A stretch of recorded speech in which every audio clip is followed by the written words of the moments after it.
Okay, I'm going to give you a random story. Hold on, I'm going to give you a random story. Okay, so my family is in some ways as diverse as this room. My mom and dad are both Turkish, but they come from completely different backgrounds. My mom's family is from the Caucasus, and I'll explain that in a second. And my dad's family is from the middle of Anatolia. My original ancestor on my dad's side lost in a war and was caught and kept as a slave and brought to our hometown in Turkey as a slave. Now that's what happened all the time back then. You lose a war, you become a slave. And then it was actually two different Turkish empires that were fighting. One from the Ottoman Empire and one was the Egyptian Turkish Empire. And the Egyptian Turks had won there and retreated to what wound up becoming my parents' hometown.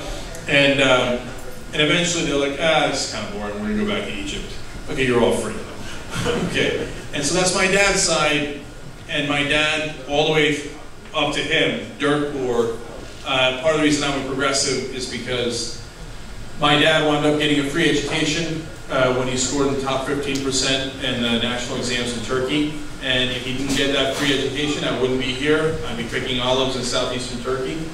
And so opportunity matters, okay? It matters the most, and we gotta give everybody's kids that opportunity. You can't just hoard it for yourself, right? That's the core of what it means to be a progressive. Give everybody the same chance, right? You don't level the playing field. You don't say, okay, everybody gets the same salary, etc. You just give everybody a chance, a fighting chance. Okay, but I was originally going to tell you about my mom's side.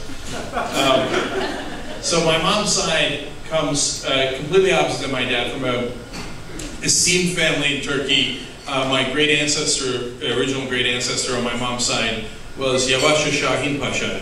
He was the admiral of the Ottoman Navy when they took Constantinople.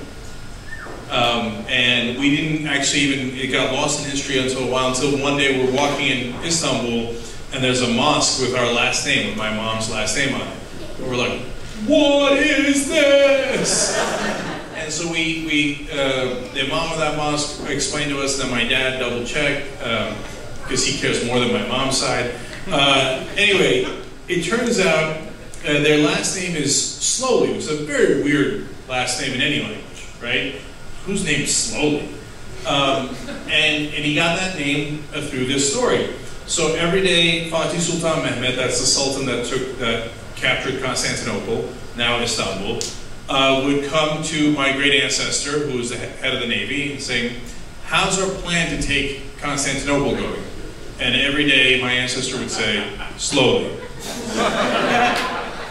And see, you couldn't take Istanbul because there was chains at the bottom of the Bosphorus and there was cannons on both sides. So no navy could get through. And let's call him grandpa. My grandpa thought, okay, if we can't go by water, we'll go by land. How are you going to bring your entire navy? The Ottoman Navy at that time was very powerful, but they can't get through the Bosphorus. He said, I got it. Okay, so they built wooden planks on land that they controlled, and they greased it, and they moved the entire Ottoman Navy in one night. Okay, once it was built, they moved the Navy on the land, landed in the middle of the Bosphorus. The Byzantines wake up, and the entire fleet is in their backyard. Right? So the surrender was immediate. And then you get into Turkish propaganda about how the rest went. But that's basically, I think, what we're doing at the Young Turks. I think that one day the mainstream media and the powerful in Washington and New York are going to wake up and our entire fleet is going to be in their backyard. And I hope that they're